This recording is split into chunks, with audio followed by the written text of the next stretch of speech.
Baiklah, selamat sore semuanya. Bagaimana kabarnya? Saya harapkan semua dalam keadaan sehat, ya, sehat walafiat, dan tetap taat pada protokol kesehatan. Stay safe, ya, stay healthy. Oke. Baiklah, pada sore hari ini kita akan membahas tentang suatu topik yang seringkali menjadi perdebatan. Walaupun sebenarnya tanpa adanya perdebatan, hal tersebut pada dasarnya tetap dan akan tetap ada, ya. Nah, topiknya adalah persatuan bangsa dan Pancasila. Jadi bagaimana kemudian relasi dan korelasi antara persatuan bangsa dan Pancasila, bagaimana esensi dari persatuan bangsa Indonesia, akan kita bahas pada pertemuan kali ini.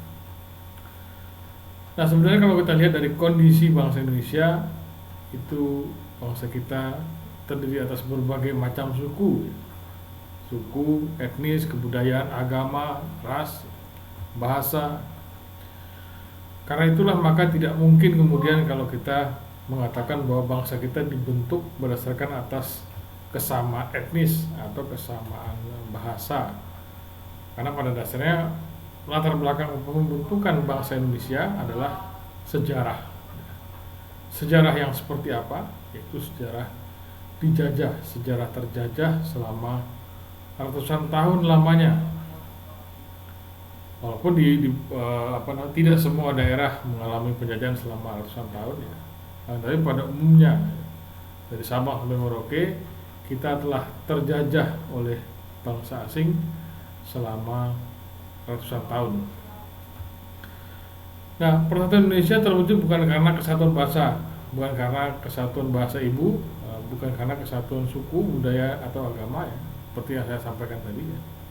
Karena kesamaan sejarah, sama-sama terjajah. Nah, inilah keberagaman suku dan etnis di Indonesia. Kita bisa lihat dari banyaknya pakaian adat, ya, ragam pakaian adat di Indonesia terlihat dalam gambar tersebut. Nah, seperti saya sampaikan tadi, persatuan Indonesia terjadi karena kesamaan sejarah, sama-sama dijajah dan ditindas oleh kolonialisme dan imperialisme. Jadi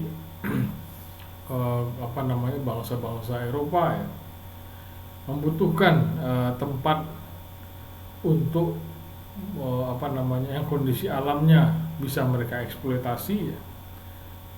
Karena di Indonesia, Nusantara ini terkenal memiliki rempah yang kaya, yang sulit didapatkan di Eropa sana. Seperti saya pernah jelaskan, di Eropa tersebut jika musim dingin, ya, tanaman mati. Maka dari itu tanaman-tanaman rempah seperti misalnya lada, cengkeh, kopi itu tidak bakal tumbuh di sana, gitu. Karena biasanya tumbuh hanya dalam suhu yang hangat, gitu. Tidak suhu yang ekstrim dingin ataupun ekstrim panas. Nah, inilah kondisi alam Nusantara ini memungkinkan untuk tumbuhnya berbagai macam rempah yang dibutuhkan oleh bangsa-bangsa Eropa, ya, untuk kemudian mereka mendirikan koloni-koloni, ya, di berbagai wilayah Asia dan Asia Tenggara, khususnya di Nusantara Indonesia. Mereka jajah, kemudian mereka eksploitasi, bahkan bangsanya mereka juga jadikan sebagai tenaga kerja murah, gitu. Nah, hal ini kemudian membuat para intelektual, ya, akibat politik etis, akibat ada kebijakan edukasi, irigasi, dan imigrasi, kemudian bersatu. Persatuan, ya, karena ingin merdeka, berjuang bersama untuk bebas dari penjajahan kolonialisme dan imperialisme. Nah, karena kesamaan nasib ini, karena kesamaan sejarah ini, maka persatuan bangsa Indonesia adalah persatuan yang bersifat etik, bukan bersifat etnik. Persatuan yang bersifat didasarkan atas prinsip moral, bukan karena etnis atau bukan karena suku tertentu. Nah, inilah perjuangan kemerdekaan Indonesia. Ilustrasinya bagaimana itu semua kalangan, ya, tua muda, perempuan, laki-laki ikut serta membela kehormatan bangsa kita. Ini mungkin ilustrasi tentang pertempuran 10 November Surabaya tahun 45. Semua kalangan turun, semua agama, semua semua usia gitu ya, laki-laki perempuan semua turun. Nah, oke, kita lanjutkan. Jadi esensi dari NKRI pada dasarnya adalah sebuah negara kebangsaan yang modern, karena dasar pembentukannya bukan karena kesamaan etnis, bukan karena kesatuan ras ya. Seperti mungkin berbagai negara lain di dunia biasanya dibentuk oleh ras tertentu atau suku tertentu, seperti saya pernah sampaikan dulu mungkin di perkuliahan yang lain ya. Bangsa Finlandia, bangsa Swedia, bangsa Norwegia itu dibentuk oleh suku bangsa Viking. Kalau kita tidak, kita dibentuk oleh semangat nasionalisme. Nasionalisme dalam makna apa? Yaitu tekad suatu masyarakat untuk membangun masa depan dalam sebuah negara, walaupun memiliki berbagai macam latar etnis, agama, ras, golongan, dan bahasa. Nah, itulah mengapa NKRI ini, Negara Kesatuan Republik Indonesia, adalah negara kebangsaan modern, karena dasarnya adalah semangat nasionalisme. NKRI ilustrasinya. Nah, bagaimana mewujudkan persatuan bangsa Indonesia? Kita bisa berpatokan pada semboyan Bhinneka Tunggal Ika. Jadi walaupun berbeda-beda, tapi tetap satu adanya. Unity in diversity, bersatu dalam keberagaman. Sebenarnya semboyan Bhinneka Tunggal Ika tersebut mendeskripsikan bagaimana cara menyatukan secara demokratis ya masyarakat yang di dalamnya memiliki beragam atau berbagai ketidaksamaan atau berbagai perbedaan. Nah, inilah ilustrasinya ya. Mungkin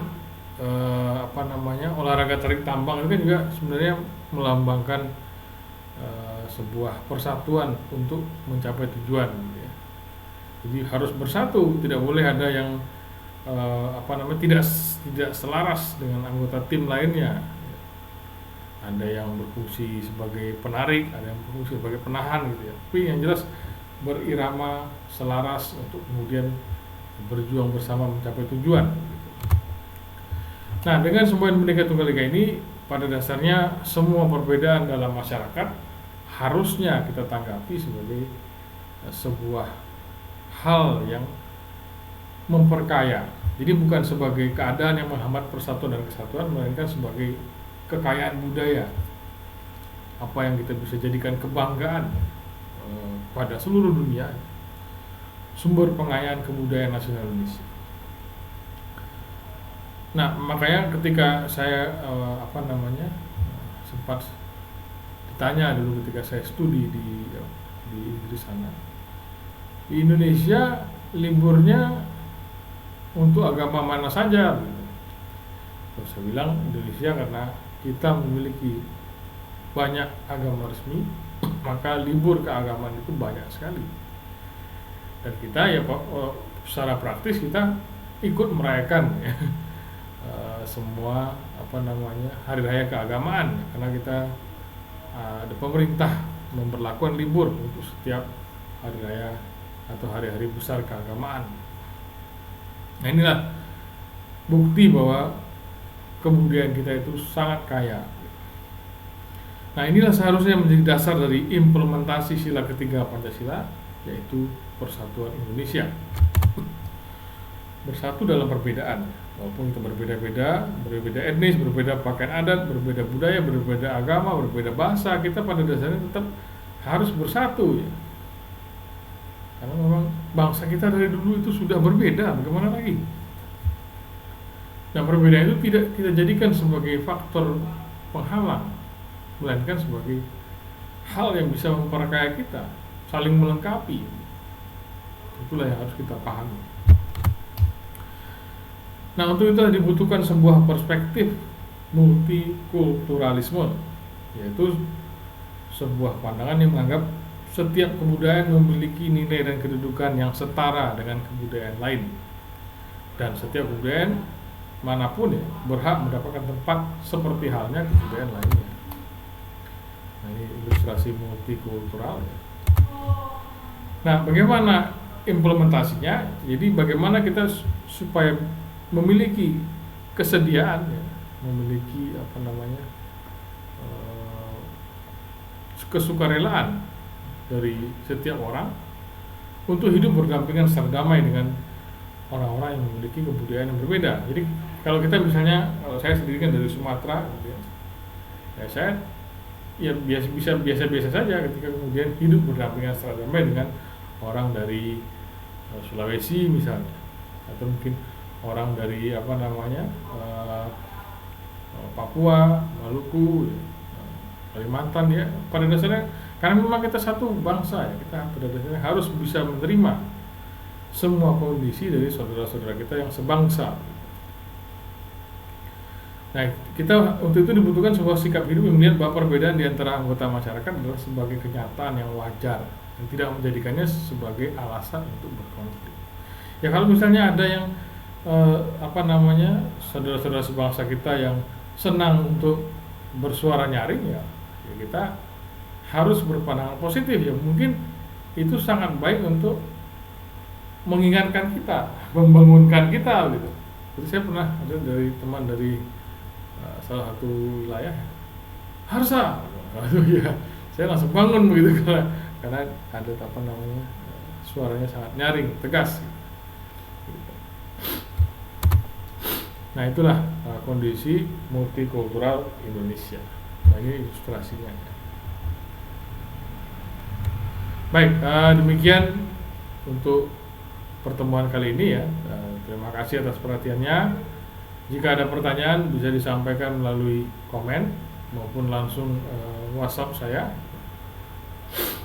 Baik, kita bertemu lagi di pertemuan berikutnya. Terima kasih, selamat sore.